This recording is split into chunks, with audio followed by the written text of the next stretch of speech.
Episode 106। मुझे छोटा भाई मत कहो। मेरे पास तुम जैसा हारा हुआ बड़ा भाई नहीं है। आज जो भी अभय सिन्हा को सबक सिखाने से रोकेगा, मैं उसे पीट दूंगा। तनु जैन ने यंग मास्टर जय को ठंडी नजर से देखा। उसकी नजर बर्फ जैसी ठंडी थी और जैसे वो किसी अजनबी को देख रहा हो। तनु जैन ने अभी अपने बड़े भाई को बिना झिझक के रास्ते से हटा दिया था।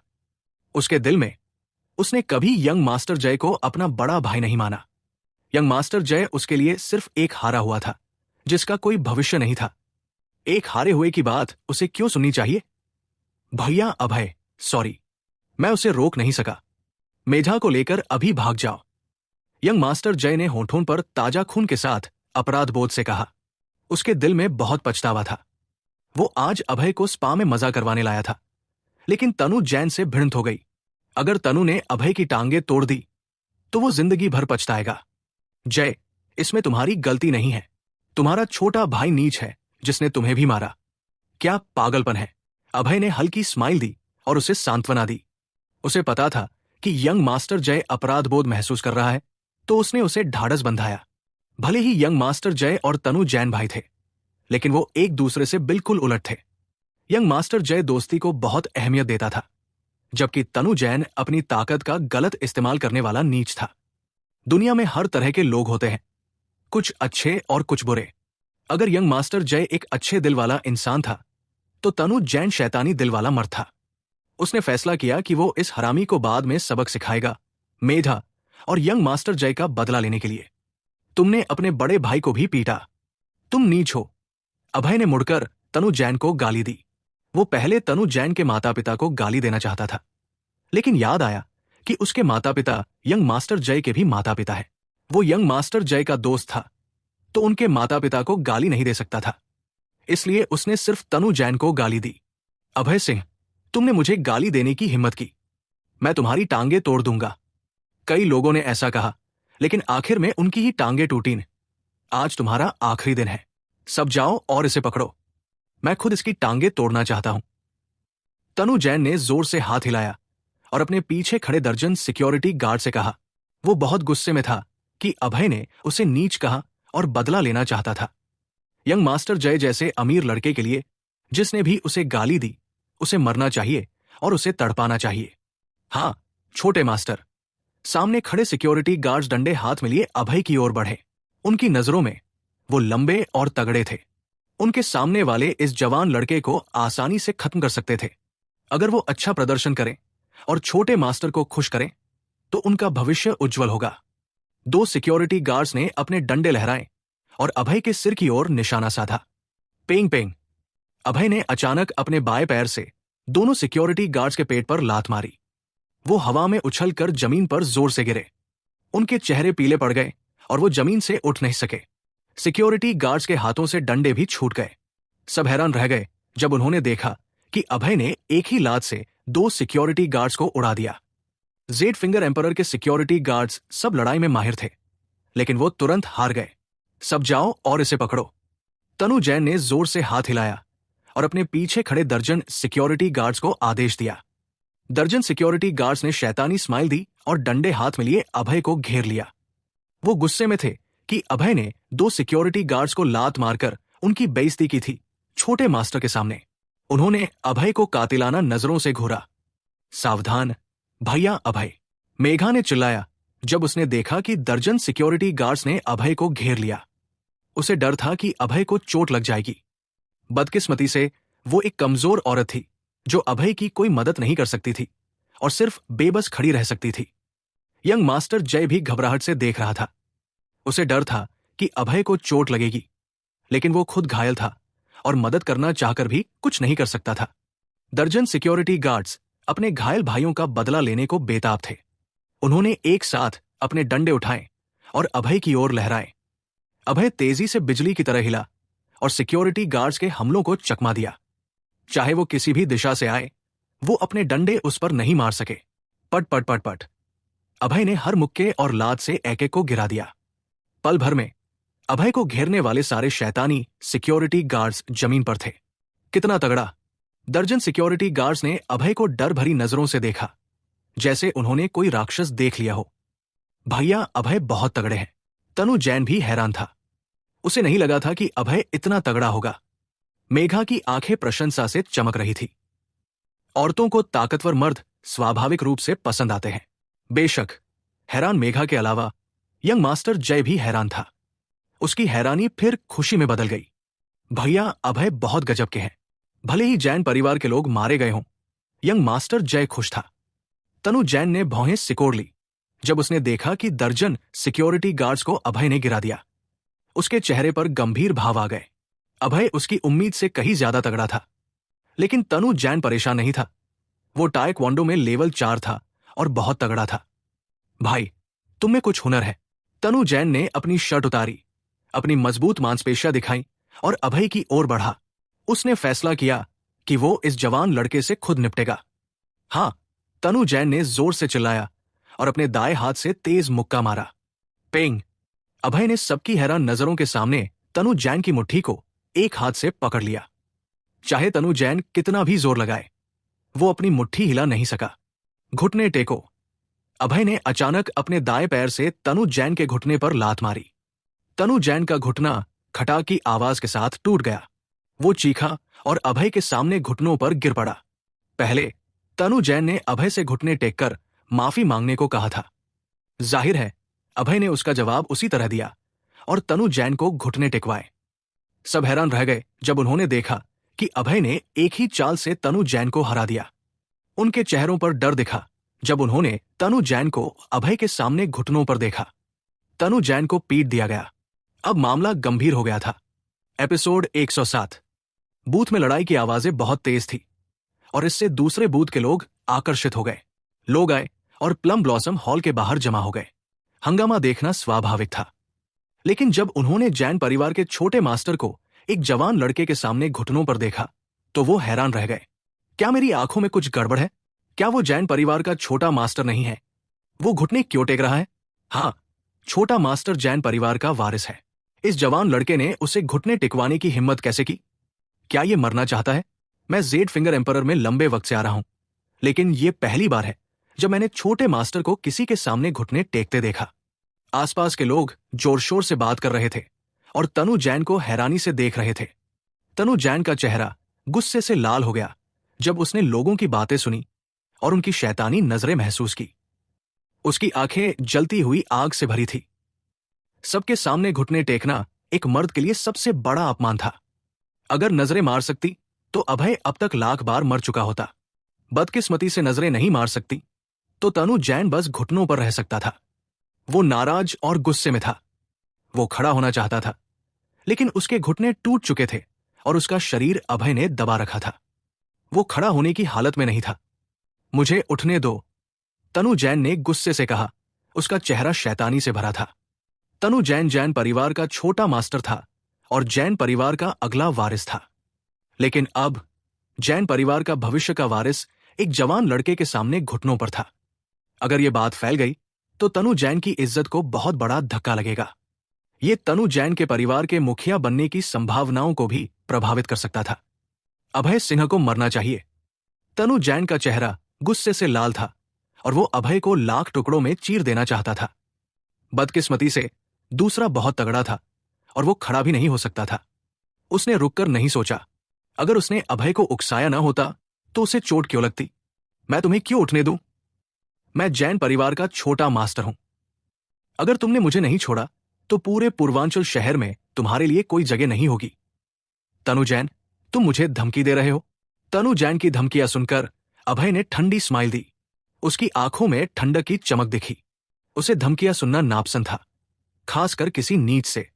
मुझे तुरंत छोड़ दो वरना मैं तुम्हें मार डालूंगा। तनु जैन का चेहरा गुस्से से लाल था और उसकी आंखें कातिलाना इरादों से भरी थी। ये अमीर बच्चे अपनी इज्जत को सबसे ज्यादा अहमियत देते थे। आज वो बहुत शर्मिंदा हुआ था। बिना इज्जत के चेहरे के दूसरों का उसका सम्मान करना और उसका पीछा करना मुश्किल होगा। वो सबके लिए हंसी का पात्र बन जाएगा। थप्पड़! तनु जैन की धमकियों के जवाब में अभय ने उसके चेहरे पर एक और थप्पड़ मारा। तुरंत उसके चेहरे पर हाथ का निशान बन गया।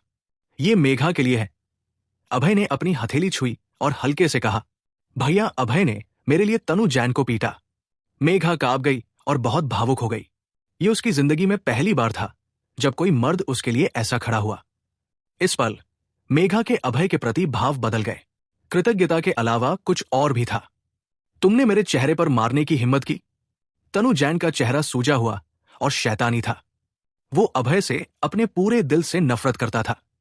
इस हरामी ने न सिर्फ उसे घुटने टिकवाए बल्कि थप्पड़ भी मारा। उसे पता था कि उसने कई लोगों के सामने अपनी इज्जत खो दी। चेहरे पर थप्पड़ पड़ना बहुत शर्मनाक था। हां, मैं तुम्हें मार रहा हूं। तुम जैन परिवार के छोटे मास्टर की पहचान का इस्तेमाल दूसरों को दबाने के लिए करते हो।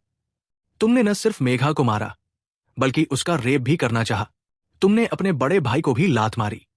तुम जैसे नीच, बिना नैतिकता वाले को मार पड़नी ही चाहिए। अभय ने भौहें सिकोड़ते हुए तनु जैन के चेहरे पर गाली दी। उसने जानबूझकर जोर से बोला ताकि आसपास के लोग उसकी बात सुन सकें। जेड फिंगर एम्परर स्पा में आने वाले सभी लोग प्रभावशाली और अहम थे। ये सब अपने अपने क्षेत्रों में बड़े लोग थे। कुछ कंपनियों के सीईओ थे तो कुछ रियल एस्टेट के मालिक और बैंकर। ये सब अच्छे कनेक्शन वाले लोग थे जो आसानी से उसकी पहचान पता कर सकते थे। अभय को पता था कि तनु जैन को पीटने के बाद हिमशिखर कॉरपोरेशन के कर्मचारी के रूप में उसकी पहचान जल्दी सामने आ जाएगी। इन लोगों को अपनी कंपनी के बारे में गलत राय न बनाने देने के लिए उसने तनु जैन की नीच हरकतों को उजागर करने का फैसला किया। इस तरह भले ही उसने तनु जैन को पीटा, वो इंसाफ कर रहा होगा। उस पर इल्जाम नहीं लगेगा और शायद उसकी तारीफ भी हो। वो न सिर्फ मेधा और यंग मास्टर जय का बदला लेना चाहता था बल्कि शालिनी की कंपनी की इज्जत का भी ख्याल रखना चाहता था। अभय की बातें सुनकर आसपास के लोगों के चेहरे बदल गए। पहले वो तनु जैन के लिए दुखी थे और अभय को नापसंद करते थे, लेकिन पूरी कहानी जानने के बाद उन्हें लगा कि अभय का काम शानदार था। तनु जैन जैसे नीच से निपटने का एकमात्र तरीका उसे पीटना था। उस पल अभय इंसाफ का प्रतीक बन गया और तनु जैन अपराधी। ये अभय की आम रणनीति थी कि वो हालात को अपने पक्ष में कर ले। उसने नैतिक ऊंचाई ले ली थी। उसके पास न सिर्फ जबरदस्त लड़ाई की स्किल थी बल्कि बुद्धि भी थी। यही वजह थी कि वो अंडरवर्ल्ड का नंबर 1 किंग और शासक बन सका। अभय सिंह, तुम हरामी, मैं तुम्हें मार डालूंगा। आसपास के लोगों की तिरस्कार भरी नजरें देखकर तनु जैन का चेहरा गुस्से से लाल हो गया। उसे पता था कि पूर्वांचल शहर में उसकी इज्जत खत्म हो गई। ऊंचे समाज के किसी शख्स के लिए पैसा सबसे अहम नहीं होता, इज्जत और सम्मान ज्यादा जरूरी होते हैं। बिना अच्छी इज्जत के सब तुम्हें हल्के में लेंगे और तुम्हारे साथ काम करने से मना कर देंगे। तुम अभी भी मुझे धमकी देने की हिम्मत करते हो। अभय ने ठंडी स्माइल दी और उसकी आंखों में ठंडक की चमक दिखी। उसे लगा कि उसने तनु जैन को हल्का थप्पड़ मारा था। ये लड़का अभी भी अपनी औकात नहीं समझ रहा था। वो उसके सामने घुटनों पर था, लेकिन फिर भी ताकतवर होने का ढोंग कर रहा था। थप्पड़ थप्पड़ थप्पड़ अभय ने हाथ उठाया और तनु जैन के चेहरे पर दर्जनों थप्पड़ मारे। तनु जैन का चेहरा लाल और सूजा हुआ हो गया।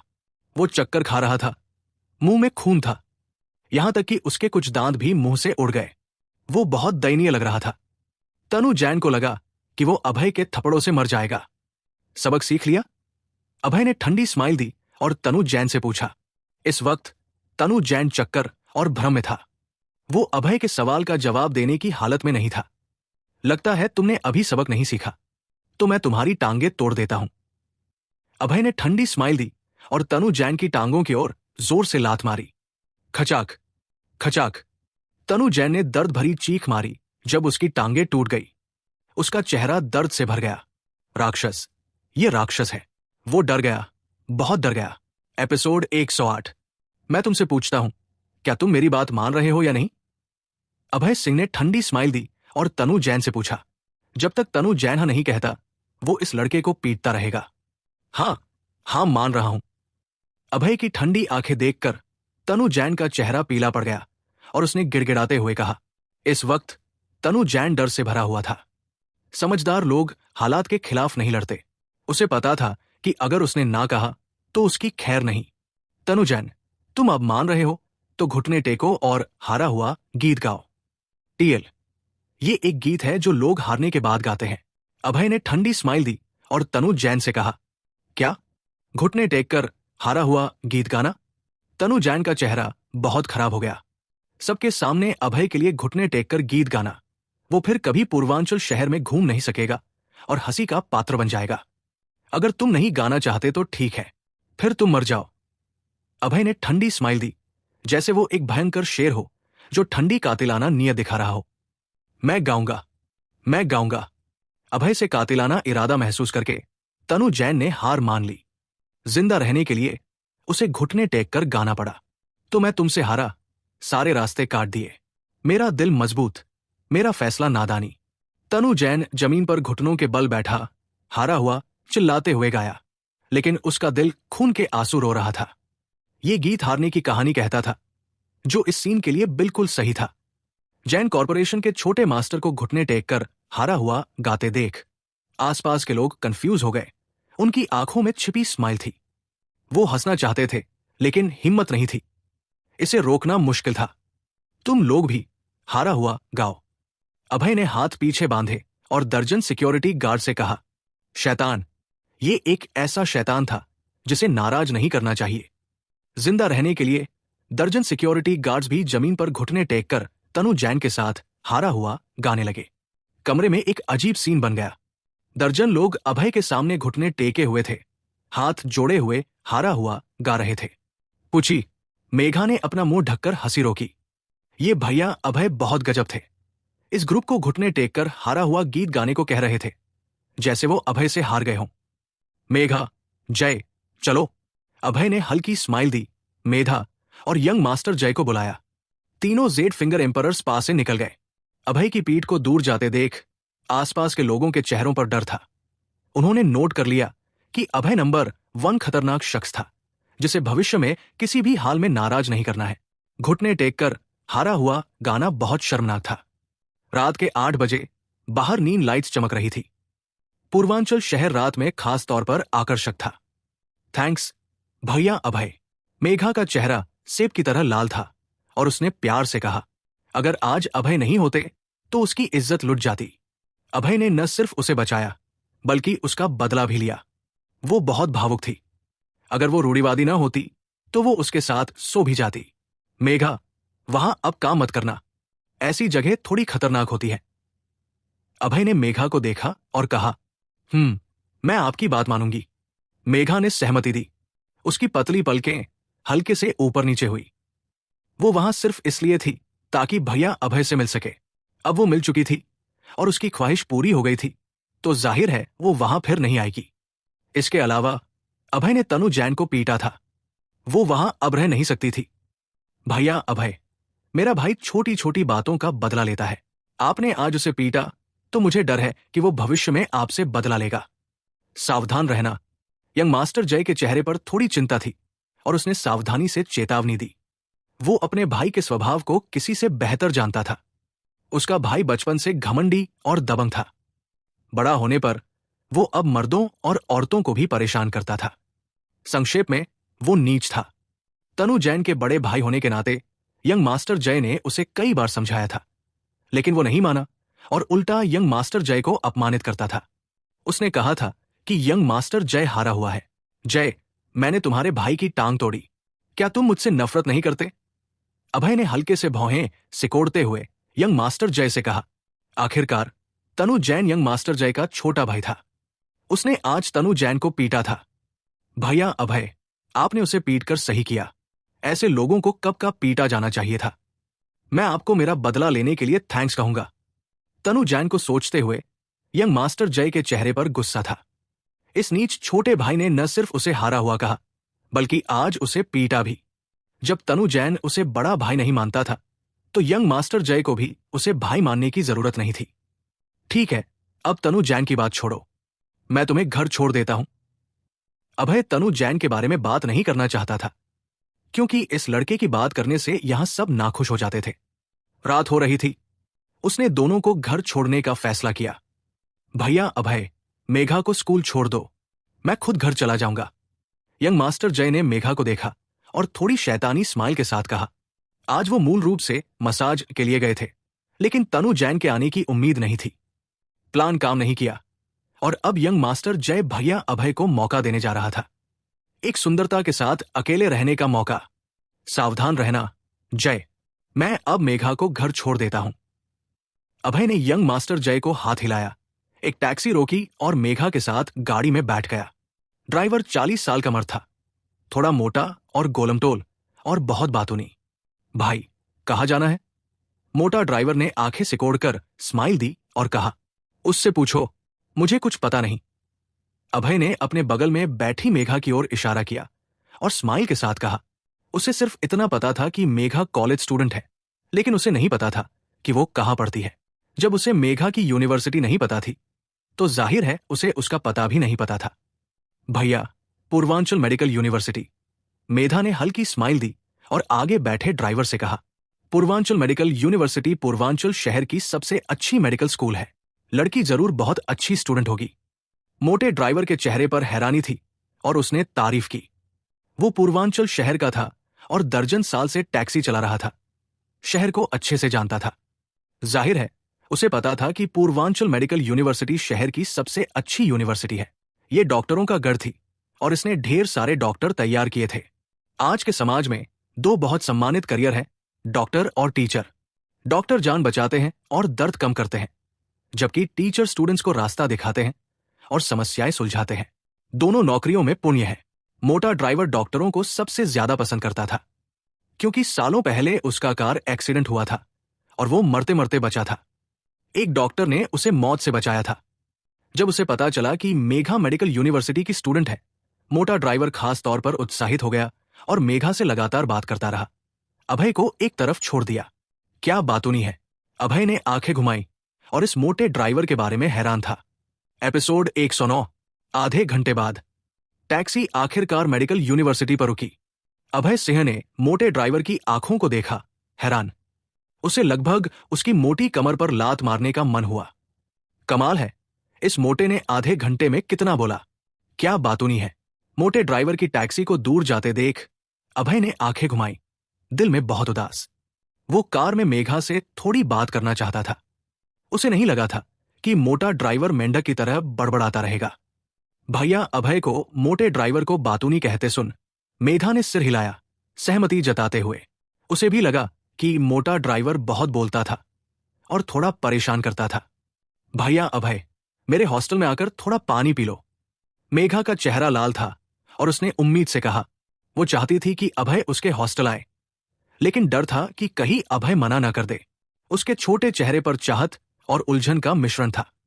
उसका दिल खुजली कर रहा था जवाब का इंतजार करते हुए। ठीक है, मैं थोड़ा पानी पी लूंगा। मेधा की उम्मीद भरी आंखें देखकर अभय ने मना करने की हिम्मत नहीं की। इतनी खूबसूरत लड़की को वो कैसे मना कर सकता था। बस थोड़ा पानी पीऊंगा, कोई गलती नहीं करूंगा।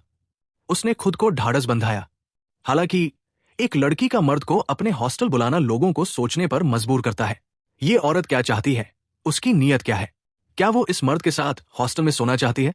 क्या खूबसूरत यूनिवर्सिटी है। सामने के कैंपस को देखकर अभय ने तारीफ की। पूर्वांचल मेडिकल यूनिवर्सिटी पूर्वांचल शहर की सबसे मशहूर मेडिकल स्कूल थी, जो लाखों वर्ग मीटर में फैली थी, जिसमें teaching buildings, hostel, medical buildings और लैबोरेटरीज थी। यहां 20 से ज्यादा इमारतें थी। मुख्य द्वार पर लिखा था मेडिकल यूनिवर्सिटी, जिसके बगल में मेडिकल संत झोंगजिंग की मूर्ति खड़ी थी। झोंगजिंग कौन था? वो पूर्वी हान राजवंश के अंत में मशहूर डॉक्टर था और उसे मेडिकल संत माना जाता था। जिसे संत कहा जाता था, वो अपने क्षेत्र का सबसे बड़ा शख्स माना जाता था। मिसाल के तौर पर कन्फ्यूशियस को कन्फ्यूशियनिज्म का संत, लाओ त्से को ताओ का संत और सुन त्से को सैन्य का संत कहा जाता था। कैंपस में हरे भरे पेड़ और खूबसूरत फूल थे। प्रेमी जोड़े एक दूसरे के करीब थे। बेशक स्ट्रीट लाइट के नीचे मेहनत करने वाले लोग भी थे। ये मेडिकल साइंस का गढ़ था, पूर्वांचल शहर में डॉक्टरों को तैयार करने का आधार। इस शांत कैंपस में उसका दिल भी शांत हो गया। मेघा, तुम क्या पढ़ती हो? रास्ते पर चलते हुए अभय ने पूछा। मेडिकल साइंस आमतौर पर दो तरह की होती है, पूर्वी चिकित्सा और पश्चिमी चिकित्सा। बेशक अगर इसे खास तरह में बांटा जाए तो बहुत सारी है। मिसाल के तौर पर पुरुष रोग, स्त्री रोग, बच्चों का रोग, हड्डी रोग, न्यूरोलॉजी, पाचन विज्ञान वगैरह। वो जानना चाहता था कि मेघा क्या पढ़ रही है ताकि भविष्य में अच्छे से बात कर सके। भैया अभय, मैं पूर्वी चिकित्सा पढ़ रही हूं। मेघा ने अपनी खूबसूरत पलकें झुकाई और स्माइल के साथ कहा। उसका चेहरा सुंदर था और नाक प्यारी। वो खिलते हुए पिए की तरह हंसी, बहुत खूबसूरत। उसकी इस चमकदार स्माइल से पूरा गलियारा रोशन हो गया। वो आज बहुत खुश थी। जब तक वो भैया अभय के साथ थी, वो कुछ भी करे उसे खुशी थी। पूर्वी चिकित्सा। अभय की आंखों में हैरानी की चमक दिखी। उसे पता था कि आज के समाज में बहुत कम लोग पूर्वी चिकित्सा सीखना चाहते हैं, क्योंकि इसका असर धीमा होता है, पश्चिमी चिकित्सा की तरह तुरंत नहीं। तो ज्यादातर लोग पश्चिमी चिकित्सा चुनते हैं। उसे नहीं लगा था कि उसके सामने वाली ये खूबसूरत लड़की पूर्वी चिकित्सा चुनेगी, जिससे उसे वो और पसंद आई, क्योंकि उसके गुरु ने उसे पूर्वी चिकित्सा सिखाई थी। अभय को पूर्वी चिकित्सा से गहरा लगाव था। उसे पूर्वी चिकित्सा सीखने वालों के लिए भी अच्छे भाव थे। मेघा, तुम्हें पूर्वी चिकित्सा बहुत पसंद है? हाँ, बहुत पसंद है। पूर्वी चिकित्सा गहरी है, 5000 साल की सांस्कृतिक विरासत के साथ। यह राष्ट्रीय खजाना है और इससे सारी बीमारियां ठीक हो सकती है। अभय ने हल्की स्माइल दी और कहा, उसे बचपन में एक अजीब बीमारी हुई थी और वो मरते मरते बचा था। कई पश्चिमी चिकित्सा इलाजों से ठीक नहीं हुआ, लेकिन आखिरकार पूर्वी चिकित्सा से ठीक हो गया। अभय की बातें सुनकर मेधा की आंखें चमक उठीं। ये महसूस करके कि भैया अभय को पूर्वी चिकित्सा के लिए अच्छे भाव है, वो बहुत खुश हुई। उसे अच्छा लगा कि उनकी कुछ रुचियां मिलती है। मेघा का हॉस्टल डॉ की पहली मंजिल पर कमरा 308 में था। थोड़ी देर में वो उसे 308 में ले आई। हॉस्टल में 4 बेड थे। जाहिर है यहां 4 लोग रहते थे, लेकिन बाकी 3 खाली थे। अच्छी खुशबू। लड़कियों के हॉस्टल में घुसते ही अभय ने एक खास खुशबू सूंघी, जो सिर्फ लड़कियों के हॉस्टल में होती है। मर्दों के हॉस्टल में ऐसी खुशबू नहीं होती। मर्दों के हॉस्टल आमतौर पर बदबूदार होते हैं। वो लड़के आलसी होते हैं, वीडियो गेम खेलते हैं और पोर्न देखते हैं। वो अपने हॉस्टल को साफ करने में आलस करते हैं। अभय ने कमरे में नजर दौड़ाई और औरतों की चीजें देखी, जैसे feminine wash, sanitary pads, perfume, lace bra और गुलाबी पैंटी वगैरह। ये आंखों के लिए एक दावत थी, जिससे वो बहुत संतुष्ट था। खीरा? बेड पर खीरा क्यों है? अभय ने बेड पर पड़े खीरे को देखा, कंफ्यूज हुआ और फिर कुछ सोचकर शैतानी स्माइल दी। लड़कियां, उन्हें आमतौर पर खीरा खाना पसंद होता है। खीरे अच्छी चीजें हैं। खाने के अलावा इसके कई और इस्तेमाल हैं। इसका इस्तेमाल न जानना साबित करता है कि तुम अभी नादान हो और सिंगल रहने लायक हो। भैया अभय, आप क्या पीना चाहेंगे? पानी या सोडा? मेघा ने आकर्षक स्माइल दी और अभय से पूछा। उसे जाहिर तौर पर अभय की आंखों का भाव नहीं दिखा। नहीं, ये कि वो खीरे को देख रहा था। अगर दिखता तो वो अभी बहुत शर्मिंदा होती। बस पानी ठीक है। अभय ने एक कप पानी मांगा, क्योंकि उसे सोडा ड्रिंक्स पसंद नहीं थे। भले ही वो स्वाद में अच्छे हों, लेकिन सेहत के लिए ठीक नहीं। पानी सबसे अच्छा था, पोषण देता और शरीर में ट्रेस एलिमेंट्स की पूर्ति करता। मेघा एक कुर्सी पर खड़ी हुई, एक डिस्पोजेबल कप लिया और अभय के लिए पानी डालने को तैयार हुई। वो गुलाबी स्कर्ट में थी। उसकी नरम छाती एक परफेक्ट कर्व बनाती थी, बहुत आकर्षक। स्कर्ट के नीचे गोरी टांगे थी, नजरें खींचने वाली। अभय नीचे खड़ा था। उसे हल्की दिखती पैंटी भी नजर आई। डिस्पोजेबल कप अलमारी के सबसे ऊपर था। मेधा उसे पंजों के बल खड़े होकर ही ले सकती थी। उसे नहीं पता था कि वो बहुत ऊंचा खड़ी होने की वजह से अपनी गोरी जांघें और पैंटी दिखा रही थी, जिससे अभय को काफी फायदा हो रहा था। शायद उसे पता था और उसने जानबूझकर ऐसा किया। मेघा कुर्सी पर खड़ी थी और अभय को कप थमाने लगी। पता नहीं कब बहुत भरा था या मेघा लापरवाह थी, लेकिन वो झुकी और लगभग गिर पड़ी। इस नाजुक पल में अभय ने हाथ बढ़ाया और मेघा को अपनी बाहों में थाम लिया। हीरो ने सुंदरता को बचाया। मौका मिले तो ले लो। शाबाश, उसने खुद की तारीफ की। एक सुंदरता उसकी बाहों में थी, हल्की खुशबू के साथ। उसकी हथेलियां चिकनी और नाजुक थी, जिससे अभय बहुत आराम महसूस कर रहा था। एपिसोड 110। मेघा ने अपनी आंखें बंद कर ली। उसका चेहरा लाल अंगूरों की तरह लाल हो गया और उसके छोटे होंठ चेरी की तरह लाल थे, जिसे देखकर मर्दों के लिए उसे चूमना मुश्किल हो रहा था। हाय मेरे भगवान, क्या वो मुझे उकसा नहीं रही? इसमें मेरी गलती नहीं, तुम बहुत लुभावनी हो। हां, इतनी खूबसूरत होना पाप है। अभय बहुत उत्साहित हो रहा था और उसके शरीर में प्रतिक्रिया शुरू हो गई थी। एक लड़का और लड़की एक ही कमरे में रहें और कुछ न हो, ऐसा कैसे हो सकता था? अभय मेघा को नीचे की बेड पर ले जा रहा था और कुछ सुखद सुगंधें चारों ओर घूम रही थी। लड़कियों की बेड बहुत अच्छी महकती है। अभय ने बेड की खुशबू का गहरा सांस लिया और अपना होश खोने लगा। उसने उसे बेड पर लिटाया और धीरे धीरे उसकी शर्ट उतारने लगा, उत्साह से भरा हुआ। इस बीच मेघा अभी भी आंखें बंद किए लाल चेहरा लिए थी और अभय को जो करना था करने दे रही थी। जब अभय मेघा की छाती को छू रहा था और अगला कदम उठाने को तैयार था, तभी अचानक किसी ने दरवाजे पर खटखटाया। मेघा चौंक गई और लगभग उछल पड़ी। वो तुरंत आंखें खोलकर सीधे बैठ गई। अभय अब उसके साथ लड़कियों के हॉस्टल में था। अगर वो पकड़े गए तो मुसीबत हो जाएगी। हालांकि हॉस्टल में 4 लड़कियां रहती थी, बाकी 3 रात की चिड़िया थी और आमतौर पर आधी रात तक नहीं लौटती थी। कुछ तो कभी कभी बाहर ही रुक जाती थी। इसलिए मेघा ने हिम्मत करके अभय को अपने कमरे में बुलाया था। लेकिन अचानक बाहर से किसी ने दरवाजा खटखटाया। वो डरेगी नहीं तो क्या? अभय, जल्दी कहीं छिप जाओ, वरना हम दोनों मुसीबत में पड़ जाएंगे, मेघा ने घबराते हुए अभय से कहा। जब अभय को हालात की गंभीरता समझ आई और वो छिपने की जगह ढूंढ रहा था, तभी अंदर से जवाब न मिलने पर दरवाजा अचानक खुल गया। मेघा ने चादर खींचकर अभय को ढक दिया और खुद भी उसमें छिप गई, सिर्फ सिर बाहर छोड़कर। मेघा, तुमने दरवाजा क्यों नहीं खोला? मैं लगातार खटखटा रही थी। साफ आवाज में बोलते हुए एक सफेद सर्जन गाउन में एक औरत अंदर आई। ये औरत बहुत खूबसूरत थी। उसकी त्वचा बर्फ की तरह गोरी थी और उसकी आंखें आकाश के तारों की तरह चमक रही थी। उसका चेहरा तराशे हुए जेड की तरह परफेक्ट था। वो सफेद सर्जन गाउन में थी जो उसके परफेक्ट फिगर को दिखा रहा था। उसकी छाती, कूल्हे और टांगे कपड़ों की परतों के नीचे छिप नहीं सकती थी। वो किंजल थी, पूर्वांचल मेडिकल यूनिवर्सिटी की प्रोफेसर और मेघा की शिक्षिका। किंजल कैंपस पर बहुत लोकप्रिय थी। इसके अलावा वो यूनिवर्सिटी की सबसे खूबसूरत प्रोफेसर भी थी। वो एक सुंदरता थी जो मेघा की मासूमियत से ज्यादा आकर्षक थी। मैम किंजल, आप यहां कैसे? किंजल को अंदर आते देख मेघा का चेहरा थोड़ा बदल गया। उसका दिल तेजी से धड़क रहा था। शुक्र है कि अभय चादर के नीचे छिपा था और पकड़ा नहीं गया, वरना सच में ड्रामा हो जाता। लड़कियों के कमरे में लड़के को बुलाना बदनामी का कारण बन सकता था। मैं कमरा चेक करने आई हूं। तुम्हारी 3 और रूममेट्स कहां हैं? मैम किंजल, वो अभी बाहर है। वो बाहर मजे कर रही होंगी। मेघा, तुम्हारे चेहरे को क्या हुआ? किंजल ने चिंता से भौहें सिकोड़ ली। किंजल को मेघा सच में बहुत पसंद थी, क्योंकि वो मेहनती, लगनशील और अच्छी स्टूडेंट थी। अगर उसे चोट लगी तो वो जरूर चिंता करेगी। मैं ठीक हूं मैम किंजल, चिंता मत करो। मेघा ने अपनी प्रोफेसर की चिंता के लिए थैंक्स कहा। मेघा को भी ये खूबसूरत प्रोफेसर बहुत पसंद थी। उसने उसे बहुत अच्छे से ट्रीट किया था और ढेर सारी आयुर्वेदिक चिकित्सा सिखाई थी। मेघा, मैं थोड़ा गर्म पानी लाती हूं और तुम्हारे लिए पहुंचती हूं।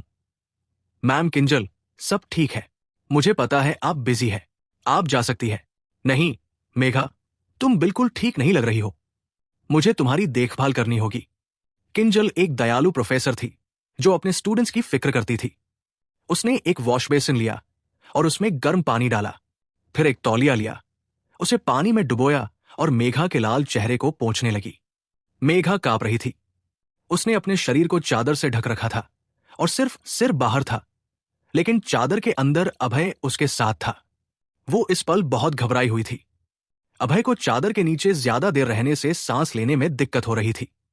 वो शुरू से ही अपना शरीर सिकोड़कर मेघा की छाती की ओर मुंह करके था और अब उसे मरा हुआ सा महसूस हो रहा था।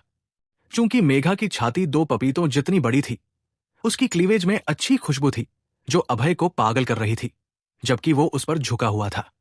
हालांकि उसे मजा आ रहा था, लेकिन सांस नहीं आ रही थी। अपना थोड़ा तनाव कम करने के लिए अभय ने मुंह खोला और मेघा की छाती पर काट लिया। इसका स्वाद कुछ मीठा था। आउच! मेघा को अचानक लगा जैसे उसके शरीर में गर्मी फैल गई, जैसे मधुमक्खी ने डंक मार दिया हो। जब अभय ने उसकी छाती काटी, उसे चक्कर आने लगा और वो लगभग चीख पड़ी। मेघा, तुम्हारा चेहरा इतना लाल क्यों हो गया? क्या तुम बीमार हो? किंजल ने मेघा का चेहरा लाल होते देख पूछा, जैसे उसका खून अंदर से बह रहा हो। उसे यकीन नहीं था कि चादर के नीचे उसके ठीक बगल में एक शख्स, बल्कि एक मर्द छिपा हुआ था। साथ ही चादर के नीचे का वो लड़का मेघा को छेड़ रहा था। मैम किंजल, मैं ठीक हूं। मेघा हकलाने लगी, क्योंकि उसे बहुत डर था कि किंजल को अभय का पता चल जाएगा। अगर उसे पता चल गया कि वो अपने बेड पर एक मर्द को छिपा रही है तो उसकी इज्जत पूरी तरह खत्म हो जाएगी। मैम किंजल को पता नहीं चलना चाहिए, पता नहीं चलना चाहिए, वो मन में खुद से कह रही थी। मैम किंजल, आप क्या कर रही है? मेघा घबरा गई जब किंजल ने उसकी ओर हाथ बढ़ाया। उसे लगा कि उसने कुछ पता लगा लिया और चादर उठाने की कोशिश कर रही है। अब क्या करूं? अगर मैम किंजल ने चादर उठा दी तो क्या मुझे उसे बेहोश करके अभय को भागने देना चाहिए? मेघा के दिमाग में अचानक एक आइडिया आया, लेकिन उसने तुरंत इसे रद्द कर दिया। वो मैम किंजल को बेहोश कैसे कर सकती थी? वो उसके साथ इतनी अच्छी थी, ऐसा नहीं कर सकती। मेघा इस पल पागल हो रही थी और उसका दिमाग जवाब दे रहा था। मेघा, तुम इतना घबरा क्यों रही हो? मैं बस देखना चाहती हूं कि तुम्हें बुखार तो नहीं। अगर है तो तुम्हें गोली लेनी होगी। मैं तुम्हारी प्रोफेसर हूं और बस ये सुनिश्चित करना चाहती हूं कि तुम बीमार न पड़ो, तुम्हारा माथा छूकर। तुम इतना ड्रामाटिक रिएक्शन क्यों दे रही हो, जैसे मैं तुम्हारा रेप करने जा रही हूं?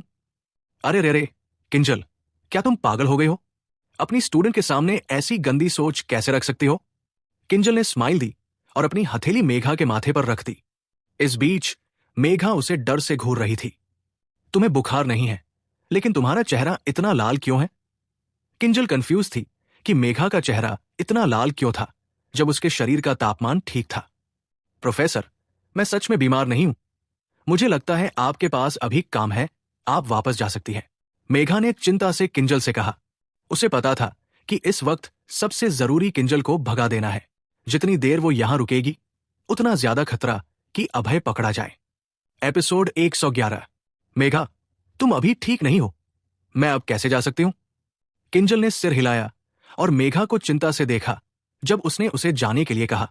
इस स्थिति का सामना करते हुए मेघा लगभग रो पड़ी। हालांकि ये इसलिए नहीं था कि वो भावुक थी, बल्कि वो बहुत घबराई हुई थी। क्यों?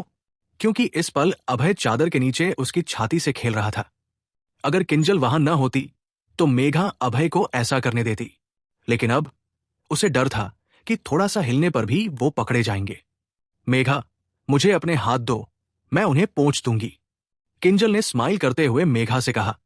किंजल इस अच्छी स्टूडेंट के साथ बहुत अच्छा व्यवहार करती थी और उसे चोट नहीं लगने देती थी।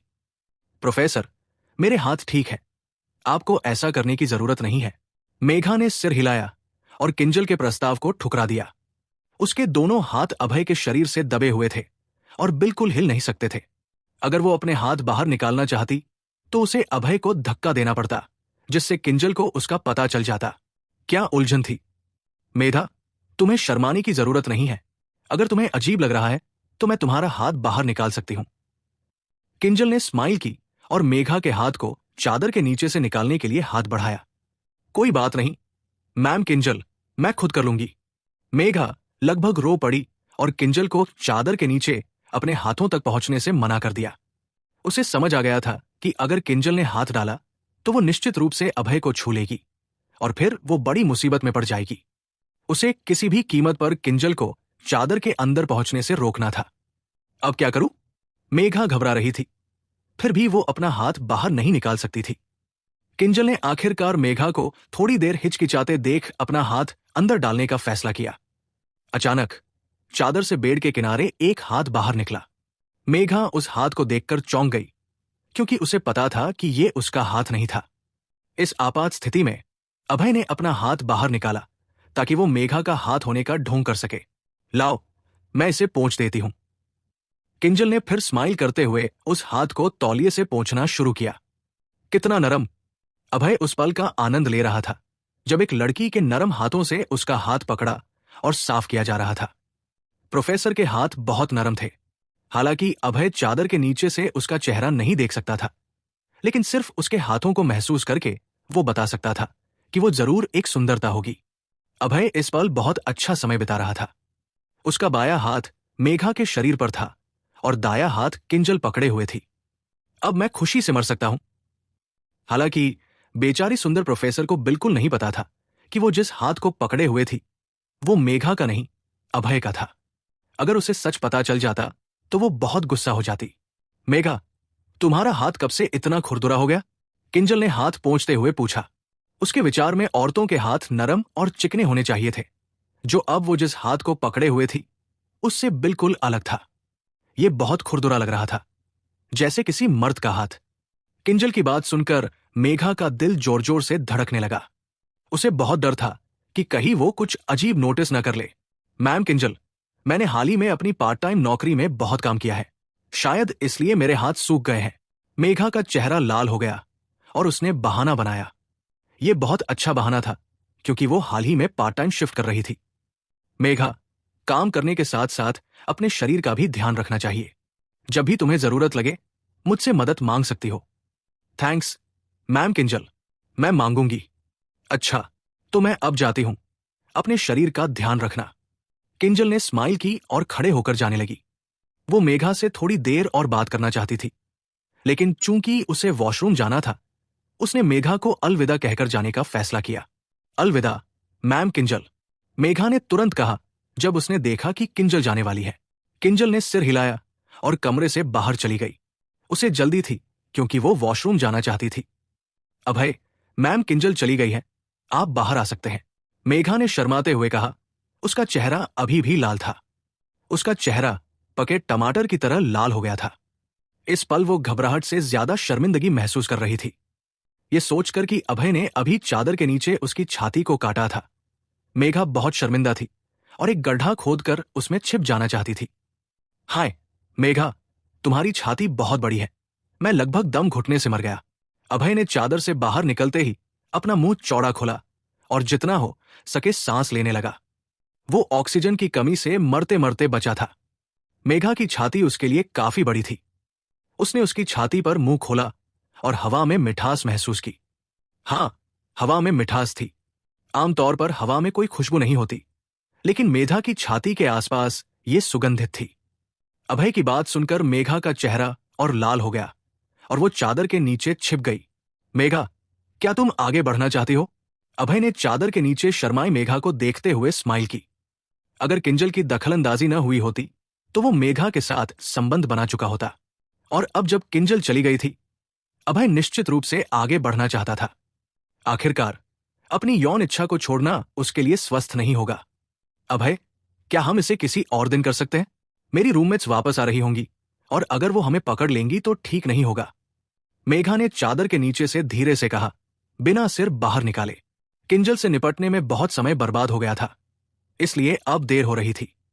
हालांकि वो अभय को रुकने देना चाहती थी, लेकिन उसे अपनी रूममेट्स के वापस आने और पकड़े जाने का ज्यादा डर था। ठीक है, इस बार मैं तुम्हें छोड़ देता हूं। अभय ने मेघा के चेहरे को छूते हुए स्माइल की और फिर तुरंत चला गया। उसने अपनी घड़ी देखी और पाया कि रात के 11 बज चुके थे। उसे गेट बंद होने से पहले निकलना था, वरना अनावश्यक मुसीबत हो जाती। जैसे ही अभय कमरे से बाहर निकला, उसे अचानक पेशाब करने की जरूरत महसूस हुई। फिर वो वॉशरूम की ओर बढ़ा। वो कुछ मीटर चला और उसे एक वॉशरूम मिला। चूंकि अंधेरा था, उसने साफ नहीं देखा कि उस पर क्या लिखा था और सीधे वॉशरूम में चला गया। खट!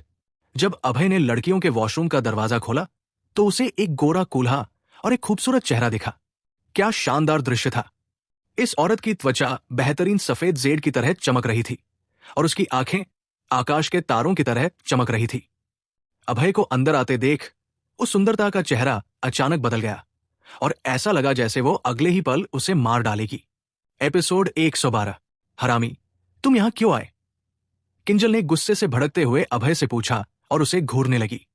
उसे यकीन नहीं था कि कोई मर्द लड़कियों के वॉशरूम में घुस सकता है। पहली बात, मेरा नाम हरामी नहीं है। दूसरी बात, मैं यहां पेशाब करने आया हूं। अभय ने हल्की स्माइल के साथ कहा। बोलते वक्त उसकी नजर इस सुंदरता पर टिकी रही और वो उसे घूरता रहा क्योंकि वो बहुत खूबसूरत थी। उसका नाजुक चेहरा और चिकनी त्वचा बिना किसी कमी के एक मास्टरपीस की तरह थी। सफेद डॉक्टर गाउन जो उसने पहना था, उसकी छाती, कूल्हों और परफेक्ट कर्व्स को उभा रहा था, जो एक नाटकीय आकर्षण पैदा कर रहा था।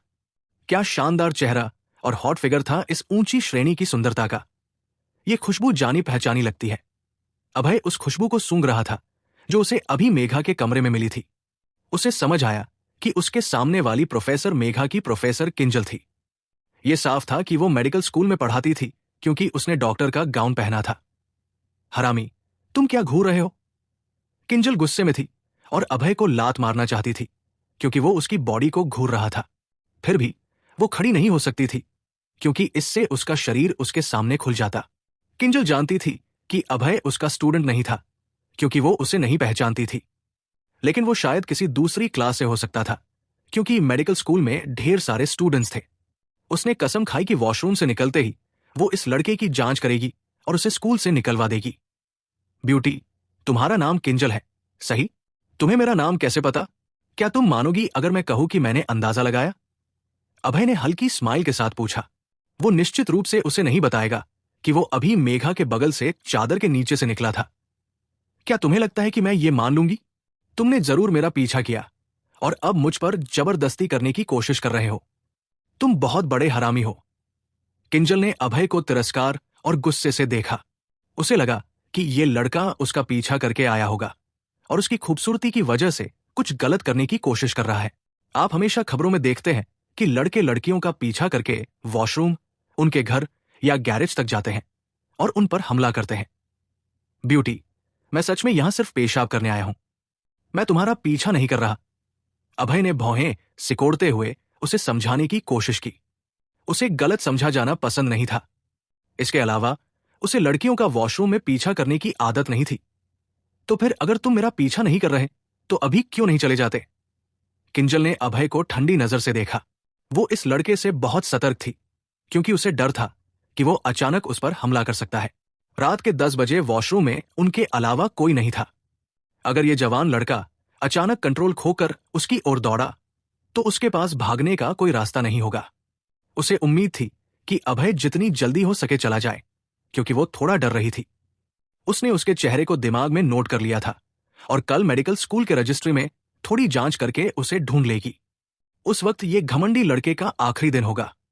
ब्यूटी, डर मत, मैं पेशाब करने के बाद चला जाऊंगा। अभय ने फिर अपनी बेल्ट खोली और हैरान किंजल के सामने पेशाब करने लगा। क्या हरामी है? किंजल ने नजर फेर ली और मन ही मन चिल्लाया। उसने कभी किसी मर्द को अपने सामने पेशाब करते नहीं देखा था। वो इस पल बहुत अजीब महसूस कर रही थी। उसके विचार में उसके सामने ये लड़का पूरी तरह से बेशर्म हरामी था। लेकिन अभय को परवाह नहीं थी कि किंजल उसके बारे में क्या सोचती है। उसने आखिरकार अपने ब्लैडर में रोके हुए पेशाब को छोड़ दिया। वो अब बहुत आराम महसूस कर रहा था। अलविदा ब्यूटी। अभय ने किंजल को देखा और हाथ हिलाते हुए चला गया। वो नहीं चाहता था कि किंजल ये गलत समझे कि वो उसका पीछा कर रहा है और कुछ गलत करने की कोशिश कर रहा है, इसलिए उसने जितनी जल्दी हो सके वहां से निकलने की कोशिश की। क्या वो ऐसे ही चला गया? किंजल अपनी आंखों पर यकीन नहीं कर सकी जब उसने अभय को जाते देखा। उसे लगा था कि ये लड़का उसका पीछा कर रहा है, लेकिन अब ऐसा लगता था कि ये एक गलतफहमी थी।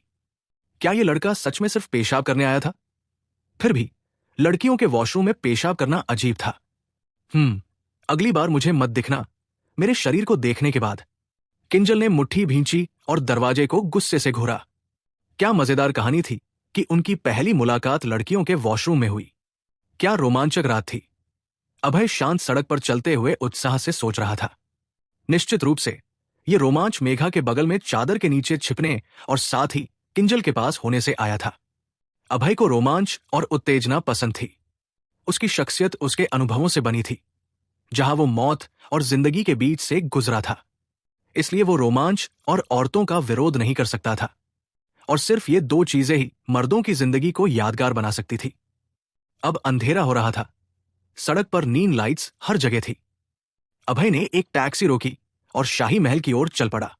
उसे हाल ही में लग रहा था कि उसका औरतों के प्रति प्रतिरोध कम होता जा रहा है, और यह निश्चित रूप से युद्ध सिंड्रोम की वजह से था। युद्ध सिंड्रोम एक जटिल बीमारी थी। ये युद्ध के मैदान पर हजारों हत्याओं के बाद की एक परिणति थी, जिसका इलाज सिर्फ ज्यादा औरतों के साथ समय बिताकर हो सकता था। अभय को यह सिंड्रोम तब हुआ था जब उसने वुल्फ क्षेत्र में एक कबीले में सैकड़ों लोगों को मार डाला था। वो तब तक ठीक नहीं हुआ था जब तक उसने एलिस के साथ बेड पर पूरा दिन और रात नहीं बिताई थी। ये युद्ध सिंड्रोम फिर से सक्रिय हो गया था जब उसने पूर्वांचल शहर में पॉइजन स्पाइडर और बाकियों को मारा था। अभय आधे घंटे में विला नंबर 13 पर पहुंच गया। उसने दरवाजा खोला और देखा कि शालिनी ड्राइंग रूम में उसका इंतजार कर रही थी। अब रात के 11 बज चुके थे। शालिनी आमतौर पर इस वक्त सो चुकी होती थी, लेकिन अब वो अभी भी ड्राइंग रूम में उसका इंतजार कर रही थी, जिससे अभय थोड़ा भावुक हो गया। इस पल शालिनी ने काली लेस वाली नाइटवेयर पहनी थी। उसका नाजुक चेहरा, गोरी त्वचा और लाल होंठ कमरे की रोशनी में नजर आ रहे थे, और उसकी घड़ी की सुई जैसी फिगर लेस नाइटवेयर के नीचे आधे छिपी थी, जिसने अभय को उत्तेजित कर दिया। काली लेस नाइटवेयर मुझे बहुत पसंद है। शालिनी की नाइटवेयर देखकर अभय के पूरे शरीर में गर्मी फैल गई और वो उसे अभी लपक लेना चाहता था। उसे याद था कि पिछले बार जब वो वापस आया था, शालिनी ने सफेद लेस पजामा पहना था। वो इतनी जल्दी काली नाइटवेयर तक कैसे पहुंच गई? हालांकि वो जो भी पहने अच्छी लगती थी। क्या वो मुझे लुभाने की कोशिश कर रही है? अभय के दिमाग में अचानक एक अजीब ख्याल आया। एपिसोड 113। अभय को लग रहा था कि शालिनी हाल ही में बहुत अजीब हो गई थी। पहले वो घर पर कभी नाइटवेयर नहीं पहनती थी, लेकिन अब वो 2 बार पहन चुकी थी। नाइटवेयर भी पहले से ज्यादा सेक्सी हो गए थे। पिछली बार उसने सफेद जालीदार ड्रेस पहनी थी, आज उसने काली लेस वाली नाइटवेयर पहनी थी। मेरी वाइफ मुझे लुभाने की कोशिश कर रही है। अभय को यकीन था कि शालिनी उसे आकर्षित करने की कोशिश कर रही थी। अभय ने पहले रूपा सिन्हा के साथ अपने नए रिश्ते से शालिनी को डरा दिया था। शालिनी नाइटवेयर इसलिए पहन रही थी क्योंकि उसने किताब चालाक औरत को कैसे हराए में पढ़ा था। किताब में लिखा था कि रूपा सिन्हा जैसी चालाक औरत को हराने के लिए सेक्सी नाइटवेयर पहनकर अपने मर्द को लुभाना पड़ता है। मर्दों को लेस नाइटवेयर से स्वाभाविक प्यार होता है। रूपा सिन्हा को हराने के लिए शालिनी ने खास तौर पर स्टोर से लेस लॉन्जरी का सेट खरीदा था। उसके हिसाब से नतीजे बहुत अच्छे थे। अभय पहले से ही उसकी ओर आकर्षित था। इससे वो बहुत खुश थी। शालिनी के दिल में उसकी सबसे बड़ी प्रतिद्वंदी रूपा सिन्हा थी। रूपा को हराने के लिए वो नाइटवेयर पहनने को तैयार थी, जो उसे पसंद नहीं था। अभय उसका पति था और वो अपने पति को किसी दूसरी औरत, खासकर उस चालाक औरत से लुभाने नहीं दे सकती थी। डियर, तुम वापस आ गए। शालिनी के खूबसूरत चेहरे पर शर्मिंदगी की झलक दिखी जब उसने अभय को अंदर आते देखा। वो थोड़ा नर्वस थी। ये पहली बार था जब उसने किसी मर्द के सामने इतना सेक्सी नाइटवेयर पहना था। जाहिर है वो शर्मीली और नर्वस थी।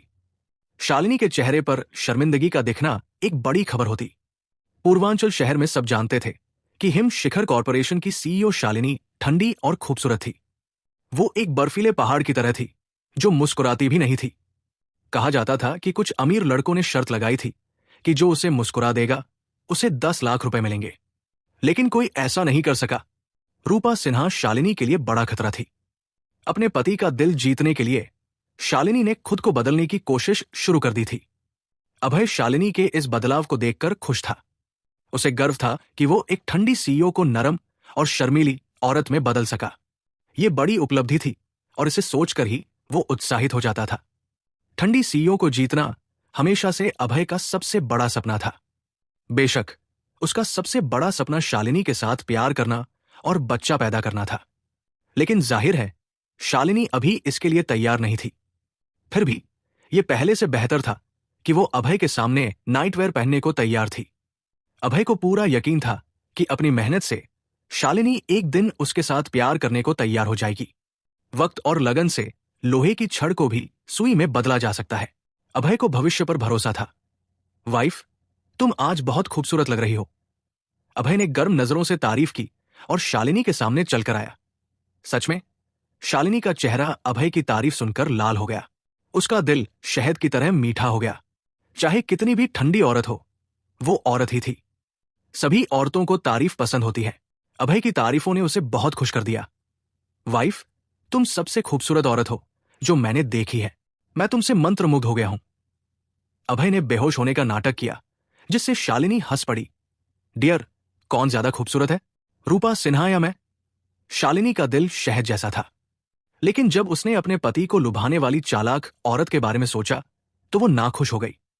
तुम ठंडी और शानदार हो, वो आकर्षक है, दोनों खूबसूरत है, अभय ने बेफिक्री से कहा। उसने जो कहा वो सच था। शालिनी और रूपा सिन्हा दोनों पूर्वांचल शहर की टॉप सुंदरिया थी। एक ठंडी और शानदार थी, दूसरी आकर्षक। दोनों मर्दों के दिल में देवी थी। इसके अलावा दोनों औरतों का अभय से रिश्ता था। एक उसकी पत्नी थी और दूसरी उसकी गन सिस्टर। जाहिर है दोनों उसके दिल में खूबसूरत थी। डियर, मैं तुम्हें आखिरी मौका देती हूं। कौन ज्यादा खूबसूरत है? अगर जवाब गलत हुआ तो मैं तुम्हें सजा दूंगी और वॉशिंग बोर्ड पर घुटने टेकवाऊंगी। शालिनी ने नाखुशी से हम किया और कहा, दोनों खूबसूरत है, ये क्या मतलब था? शालिनी इस जवाब से नाखुश थी। उसके दिल में सिर्फ एक औरत सबसे खूबसूरत हो सकती थी, दो नहीं। अरे नहीं, मैंने फिर कुछ गलत कह दिया। अभय ने निराशा में अपना माथा थपथपाया। उसे पता था कि उसने फिर बड़ी गलती कर दी। उसे एक औरत की खूबसूरती की तारीफ दूसरी औरत के सामने नहीं करनी चाहिए थी। उसे पता था कि उसे अपनी गलती जल्दी सुधारनी होगी, वरना वो आज रात वॉशिंग बोर्ड पर घुटने टेक रहा होगा। जो अपनी वाइफ से डरते हैं वही वॉशिंग बोर्ड पर घुटने टेकते हैं। अभय कभी ऐसा नहीं करेगा। वाइफ, तुमने गलत सुना। मैंने कहा कि तुम सबसे खूबसूरत हो। रूपा सिन्हा तुम्हारे बगल में चांद के पास जुगनू की तरह चमकती है। 10 रूपा सिन्हा भी तुम्हारी खूबसूरती से मुकाबला नहीं कर सकती। अभय ने अपनी मीठी बातों से शालिनी को मनाया। सच में डियर? शालिनी का पूरा शरीर अभय की बातें सुनकर ढीला पड़ गया, लेकिन उसकी बातों ने उसे खुश कर दिया। बिल्कुल वाइफ, तुम एक पिय हो और रूपा सिन्हा जंगली फूल। तुम गुलाब हो और रूपा सिन्हा पत्ती। मेरे दिल में तुम हमेशा रूपा सिन्हा से ज्यादा खूबसूरत रहोगी। वो तुमसे कभी मुकाबला नहीं कर सकती।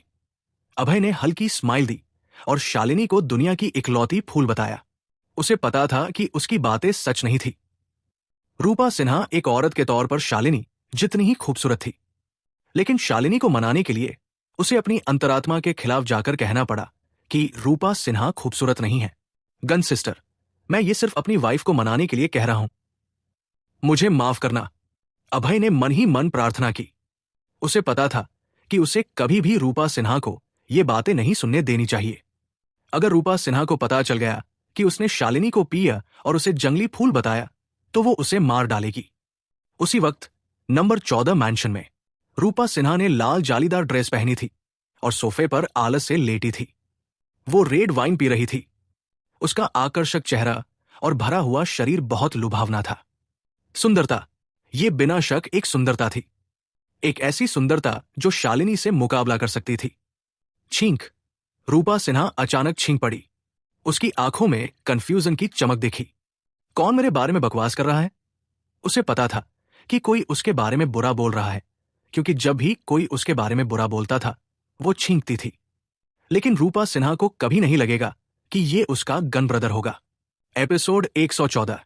डियर, तुम्हारे दिल में क्या मैं सच में रूपा सिन्हा से ज्यादा खूबसूरत हूं? शालिनी का शानदार चेहरा शर्मीला था। उसकी पलकें आकर्षक तरीके से हिल रही थी। हनी, मैंने पहले ही कहा है, मेरे दिल में तुम सबसे खूबसूरत हो। रूपा सिन्हा तुमसे मुकाबला नहीं कर सकती। अभय ने हल्की स्माइल के साथ कहा। उसने अब सबक सीख लिया था। अपनी हनी के सामने वो सिर्फ ये कह सकता था कि उसकी हनी सबसे खूबसूरत है। अभय को औरतों को मीठी बातें करने का ढेर सारा अनुभव था। कुछ शब्दों के बाद शालिनी का दिल पहले से ही शहद जैसा मीठा हो गया था। डियर, मैं तुम्हें माफ करती हूं। अब तुम्हें वॉशिंग बोर्ड पर घुटने नहीं टेकने होंगे। शालिनी का दिल अभय के ये कहने से कि वो सबसे खूबसूरत है, शहद जैसा मीठा हो गया था। उसने उसके पिछले शब्दों को माफ करने का फैसला किया। चाहे औरत कितनी भी स्मार्ट हो, वो तारीफों से ठगी जा सकती थी। थैंक्स हनी। हस्बैंड, मैंने तुमसे फाइनेंस और सिक्योरिटी डिपार्टमेंट के लिए किसी को सुझाने को कहा था। क्या तुमने किसी को चुना? हाँ हनी, मैं हाउ लुओ को सिक्योरिटी डायरेक्टर और रिया को फाइनेंस डायरेक्टर के लिए सुझाता हूं। दोनों अच्छे लोग हैं। अभय ने हल्की स्माइल दी और अपने चुने हुए लोगों को शालिनी को सुझाया। उसने आज सुबह खास तौर पर सिक्योरिटी और फाइनेंस डिपार्टमेंट में जाकर जांच की थी।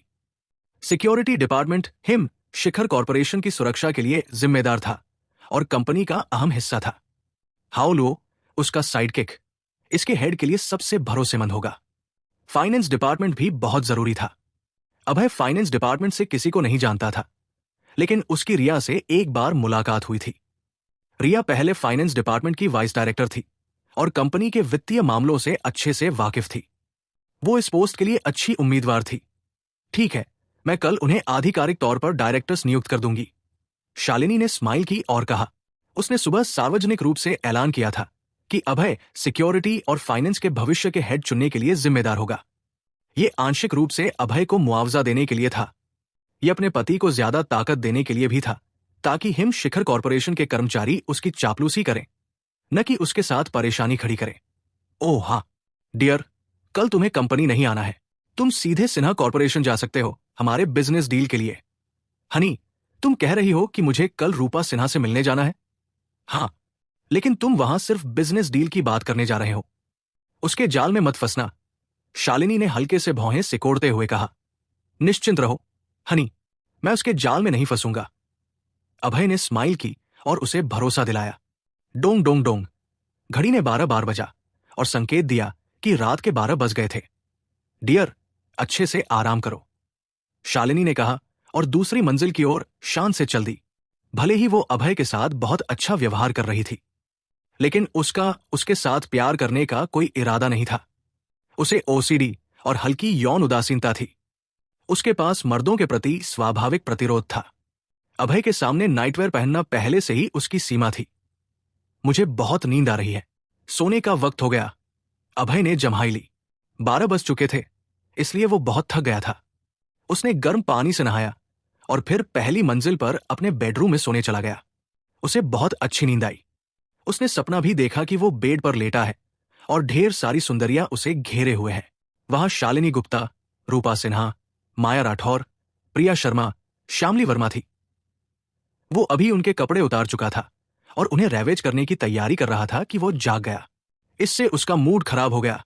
अगर उसे कुछ मिनट और मिलते तो वो सपने में इन औरतों को रैवेज कर पाता। चूंकि वो जाग गया था, उसे बेड से उठना पड़ा। मौसम साफ और धूप वाला था। एक और अच्छे मौसम का दिन था। अभय उठा, मुंह धोया और दांत ब्रश किए। फिर उसने नाश्ता किया और सिन्हा कॉर्पोरेशन की ओर चल पड़ा। शालिनी ने उसे कल बताया था कि सिन्हा कॉर्पोरेशन जाकर रूपा सिन्हा से बिजनेस डील की प्रोग्रेस पर बात करे। उसे आज हिम शिखर कॉर्पोरेशन में काम पर नहीं जाना था। आधे घंटे बाद अभय ने टैक्सी ली और सिन्हा कॉर्पोरेशन पहुंच गया। स्मॉल ब्यूटी, काफी वक्त हो गया, क्या तुमने मुझे मिस किया? अभय हॉल में घुसा और रिसेप्शनिस्ट से स्माइल करते हुए कहा। रिसेप्शनिस्ट बहुत खूबसूरत नहीं थी, लेकिन उसका चेहरा प्यारा था और चेहरे पर कुछ क्यूट फ्रैकल्स थे। वो हर बार सिन्हा कॉर्पोरेशन आने पर उसके साथ फ्लर्ट करना चाहता था। अरे, तुम फिर यहां क्यों आए? स्मॉल ब्यूटी ने अभय को देखकर नर्वस होकर पूछा और एक कदम पीछे हट गई। भले ही ये जवान लड़का हैंडसम था, लेकिन वो बहुत हिंसक था। रिसेप्शनिस्ट डर गई थी। गन ब्रदर, इसे छेड़ मत। क्या तुम नहीं देख सकते कि वो लगभग रोने वाली है? अभय रिसेप्शनिस्ट को छेड़ने की तैयारी कर रहा था कि उसे एक आकर्षक आवाज सुनाई दी। वो मुड़ा और तुरंत आकर्षित हो गया। रूपा सिन्हा आज बहुत शानदार लग रही थी। उसकी चमकती आंखें और मोती जैसे सफेद दांत आकर्षक थे। उसकी लंबी पलकें लुभावने तरीके से हिल रही थी। उसने आज लाल ड्रेस नहीं पहनी थी, बल्कि काली ड्रेस पहनी थी। काली ड्रेस उसके भरे हुए शरीर को गले लगा रही थी। वो आकर्षक, लुभावनी और चार्मिंग थी। गन सिस्टर, आज तुम बहुत खूबसूरत लग रही हो। मैं अपनी नजरें तुमसे हटा ही नहीं पाया, अभय ने स्माइल के साथ कहा। उसकी नजरें गर्म थी। बातूनी लड़का, ये बात तुमने कितनी औरतों से कही है? रूपा सिन्हा ने अभय को प्यारी नजर से घूरा। गन सिस्टर, मैंने ये सिर्फ तुमसे कहा है, अभय ने स्माइल करते हुए कहा। सच में? उसने झूठ बोला था। उसने यही शब्द कल रात शालिनी से कहे थे और उसका दिल शहद जैसा मीठा कर दिया था। आज उसने वही शब्द रूपा सिन्हा से कहे, लेकिन उसके पास कोई चॉइस नहीं थी।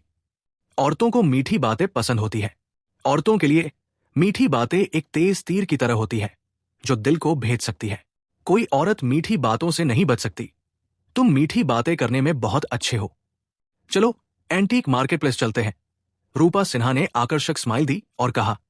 हम एंटीक मार्केट प्लेस क्यों जा रहे हैं? हमारी बिजनेस डील का सब्जेक्ट वहां है। ठीक है, चलो। अभय ने सिर हिलाया और रूपा सिन्हा के साथ एंटीक मार्केट प्लेस की ओर चल पड़ा। सीईओ ने उसे गन ब्रदर कहा। रूपा सिन्हा और अभय को जाते देख प्यारी रिसेप्शनिस्ट का मुंह खुला रह गया। उसकी आंखें हैरानी से भरी थी। रूपा सिन्हा सिन्हा कॉर्पोरेशन की सीईओ और पूर्वांचल शहर की पहली आकर्षक सुंदरता थी। वो इस हिंसक मर्द की गन सिस्टर कैसे बन गई? रिसेप्शनिस्ट ने बहुत सोचा, लेकिन समझ नहीं पाई। गन सिस्टर, तुम आज बहुत खूबसूरत लग रही हो, अभय चलते हुए रूपा सिन्हा से कहा। तुमने ये बात कई बार कही है, क्या तुम्हारे मन में कोई छिपा इरादा है? रूपा सिन्हा ने अभय को प्यारी नजर से घूरा।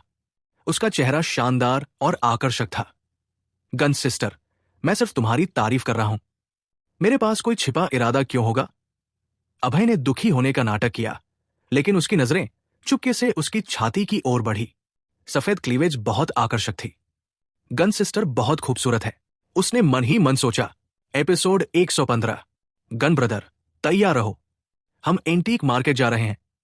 रूपा सिन्हा ने अपनी मासेराती स्टार्ट की और उन्हें एंटीक मार्केट की ओर ड्राइव करने लगी। 1 घंटे बाद अभय सिन्हा और Rupa Sinha sky garden antique market पहुंच गए, जो पूर्वांचल शहर का सबसे बड़ा एंटीक मार्केट था। ये जगह 1 लाख वर्ग मीटर में फैली थी और पूरी सड़क पर स्टॉल्स थे, जहां हर तरह की एंटीक चीजें बिक रही थी। हान राजवंश के जेड, तांग राजवंश की बुद्धिस्ट बीड्स, सोंग राजवंश की कैलीग्राफी और पेंटिंग्स, मिंग राजवंश के कांस्य सिक्के, किंग राजवंश का पोर्सिलेन वगैरह कुछ स्टोर्स में बिक रहे थे, तो कुछ सड़क पर। यहां ढेर सारी एंटीक डेकोरेटिव चीजें भी थी, जैसे अगरबत्ती, ब्रेसलेट्स, एम्बर, पेंडेंट्स वगैरह। गन सिस्टर, हम कहाँ जा रहे हैं? अभय ने स्माइल की और पूछा। चलो रफ स्टोन गैम्बलिंग मार्केट में। रूपा ने स्माइल दी और गैम्बलिंग मार्केट की ओर जाने को तैयार हुई। गन सिस्टर, हमारा आज का मकसद हमारी डील की प्रोग्रेस पर बात करना है। तुम मुझे यहां क्यों लाई? अभय ने भौहें सिकोड़ते हुए पूछा। थोड़ा कंफ्यूज था। गन ब्रदर, थोड़ा सब्र करो। गैम्बलिंग मार्केट में एक राउंड के बाद हम अपनी डील की बात करेंगे। रूपा ने फ्लर्टी अंदाज में जवाब दिया। उसे रफ स्टोन्स बहुत पसंद थे, इसलिए वो यहां आई थी। चलो, उसने स्माइल की और अभय को रफ स्टोन मार्केट की ओर ले गई। रफ स्टोन गैम्बलिंग मार्केट पूरे एंटीक मार्केट के सबसे पूर्वी हिस्से में था, जो इसके सवा एरिया को कवर करता था। यहां सैकड़ों स्टोर्स थे, जो मिलकर सबसे बड़ा रफ जेड और एमल्ड मार्केट बनाते थे। इस 10,000 वर्ग मीटर के मार्केट में ढेर सारे अलग अलग स्टोन्स थे। जेड और एमल्ड की दुकानें पूरी सड़क के किनारे लाइन में थी। सिन्हा कॉर्पोरेशन और हिम शिखर कॉर्पोरेशन दोनों जेड और एमल्ड का बिजनेस करते थे, और उनका जेड इन रफ स्टोन से आता था। इसलिए रूपा सिन्हा यहां आई थी। उसने मार्केट का एक चक्कर लगाया और तिंग यून शॉप के सामने रुक गई, जो मार्केट की सबसे बड़ी दुकान थी। यह स्टोर अकेले 300 वर्ग मीटर में फैला था। इसमें अलग अलग साइज और रंगों के स्टोन्स थे। कुछ लोग स्टोन्स की जांच कर रहे थे, तो कुछ उन्हें काट रहे थे। जब स्टोन्स में से हरा रंग निकलता, लोग खुश हो जाते, लेकिन जब काटने पर हरा नहीं मिलता, तो उदास हो जाते। स्टोन में हरा रंग एमल्ड होता था, और यह दौलत का प्रतीक था। रफ स्टोन गैम्बलिंग, यहां लोग अपने अनुभव और लक पर दाव लगाते थे। इसने कुछ लोगों को रातों रात अमीर बना दिया, तो कुछ को गरीब। इसने कई लोगों को करोड़पति बनाया और करोड़पतियों को सड़क पर ला दिया। गन ब्रदर, रफ स्टोन खरीदने का इंटरेस्ट है? एक बार ट्राई करो। रूपा सिन्हा ने फ्लर्टी स्माइल दी, अपनी बेताबी छिपाने की कोशिश करते हुए। उसे इन स्टोन्स पर गैम्बल करना पसंद था। हर बार आने पर वो एक शॉट लेती थी। श्योर। अभय ने सिर हिलाया। उसने रूपा सिन्हा के साथ एक बार खेलने का फैसला किया। वो वर्ल्ड क्लास एंटीक कलेक्टर था। न सिर्फ एंटीक मार्केट में, बल्कि गैम्बलिंग स्टोन मार्केट में भी वो मास्टर टियर था। उसके लिए स्टोन गैम्बलिंग कोई मुश्किल काम नहीं था। खूबसूरत लेडीज, हैंडसम जेंटलमैन, हमारे पास यहां स्टोन्स का सबसे बड़ा सिलेक्शन है। प्लेटो से, साउथ वेस्ट डेवर्ट से, यूनान माउंटेन एरिया से, लैंड ऑफ एबंडेंस से और नान्यान बेसिन से। बिजनेस सूट में एक अच्छी दिखने वाली लड़की ने अभय और रूपा सिन्हा को अपने स्टॉक के बारे में बताना शुरू किया। वो सेल्स पर्सन थी, जो स्टोन्स की जानकारी देने और प्रमोट करने की जिम्मेदार थी। उसके पीछे हर एरिया से माइन किए गए स्टोन्स अलग अलग जगहों पर रखे थे और 1 से 300 तक लेबल किए गए थे। मुझे प्लेटो एरिया से नंबर 1 स्टोन चाहिए। रूपा ने स्माइल की और प्लेटो से स्टोन चुना। उसे प्लेटो के स्टोन्स बहुत पसंद थे। उसका मानना था कि प्लेटो में ढेर सारे जेड निकलते हैं। खूबसूरत लेडी, जो आपने चुना वो काफी महंगा है। इसकी कीमत 5 लाख रुपए है। क्या आप सच में इसे खरीदना चाहती हैं? सेल्स गर्ल ने रूपा सिन्हा को देखा और पूछा। उसे पता था कि वो स्टोन बहुत महंगा होने की वजह से कम लोग खरीदते थे। उसके सामने वाली लेडी पहली थी। हाँ, मुझे वो चाहिए। रूपा सिन्हा ने हल्की स्माइल दी और पक्का किया। ठीक है। सेल्स पर्सन ने स्टोन रूपा सिन्हा को थमा दिया। गन ब्रदर, तुम भी एक चुनो। तुम कौन सा चाहते हो? प्लेटो से क्यों नहीं चुनते? रूपा ने उसकी ओर स्माइल की और सलाह दी। गन सिस्टर, मैं थोड़ा घूमकर देखना चाहता हूं। अभय ने हाथ हिलाया और उसकी सलाह ठुकरा दी। वो प्लेटो से कोई नहीं चाहता था। वो घुमा और आखिरकार यूनगुई माउंटेन एरिया के सामने रुक गया। उसे पता था कि यूनगुई माउंटेन आसानी से एमर्ल्ड्स पैदा करता है। इसे एमर्ल्ड्स का घर कहा जाता था। भले ही वो गैम्बलिंग स्टोन मास्टर था, लेकिन दसियों हजार स्टोन्स होने की वजह से उसके पास सारे स्टोन्स देखने का वक्त नहीं था। इसलिए उसने चुनिंदा तरीके से स्टोन्स देखने का फैसला किया। अभय ने यूनगुई माउंटेन एरिया के सैकड़ों अलग अलग स्टोन्स पर नजर डाली। कुछ एक मर्द जितने लंबे थे, तो कुछ चेहरा जितने, कुछ फुटबॉल साइज के थे और कुछ मुट्ठी जितने छोटे। उसे पता था कि हर स्टोन में हरा नहीं होगा। ज्यादातर स्टोन्स साधारण पत्थर थे जिनकी कोई कीमत नहीं थी। जब उसने नंबर 30 देखा तो उसे लगा कि इसमें थोड़ा हरा हो सकता है, लेकिन ज्यादा नहीं। ये वो एम्परर एमल ग्रीन नहीं था जो वो चाहता था। इसमें सिर्फ बहुत साधारण जेड था। वो उस स्टोन को छोड़कर आगे देखने लगा। जैसे ही उसने 188 देखा, उसके चेहरे पर अचानक खुशी का भाव आया। उसे उस स्टोन से कुछ खास महसूस हुआ। खूबसूरत लेडी, मुझे नंबर 188 स्टोन चाहिए। अभय ने स्माइल की और सेल्स पर्सन से उसकी ओर इशारा करते हुए कहा, आप वो चाहते हैं? सेल्स पर्सन के चेहरे पर अजीब भाव आए। उसकी आंखें अभय को देखकर हैरानी से भरी थी। वो स्टोन वहां पूरे 1 साल से था। कोई इसे खरीदना नहीं चाहता था। एक भी शख्स ने इसके बारे में नहीं पूछा था। अभय पहला था। अभय, 188 ज्यादा अच्छा नहीं लगता। क्या तुम सच में इसे चाहते हो? रूपा सिन्हा के चेहरे पर भी अजीब भाव थे। जब उसने दोनों लड़कियों के चेहरे पर अजीब भाव देखे तो उसने भी स्टोन को गौर से देखना शुरू किया। पास से देखने पर सच में यह बहुत बदसूरत लग रहा था। बाहर से यह बहुत खराब था, पूरी तरह काला, जैसे कोई गंदा डंडा। कोई आश्चर्य नहीं कि यह 1 साल से वहां था और कोई इसे खरीदना नहीं चाहता था। यह एक डंडे की तरह लगता था। जब लोग रफ स्टोन्स खरीदते हैं तो वो औरतों की तरह चुनते हैं। वो शेप, लुक, रंग और टेक्सचर देखते हैं, और ये काला गंदा डंडा जैसा स्टोन सच में बदसूरत था। इसका शेप बहुत अजीब था। लोग स्वाभाविक रूप से इसे खरीदना नहीं चाहते थे। ईमानदारी से कहें, अगर अभय गैम्बलिंग स्टोन मास्टर न होता तो वो भी ऐसा बदसूरत डंडा जैसा स्टोन नहीं चुनता। लेकिन अच्छा था कि वो था। उसे स्टोन्स के अंदर जेड देखने का फायदा था। जैसा कहा जाता है, किताब को उसके कवर से जज मत करो। यहां स्टोन को उसके लुक से जज मत करो। लहर से रेत खोदो और सोना मिले, बदसूरत स्टोन चुनो और एमर्ल्ड मिले। अभय को बहुत भरोसा था कि ये बदसूरत स्टोन सबको बड़ा सरप्राइज देगा।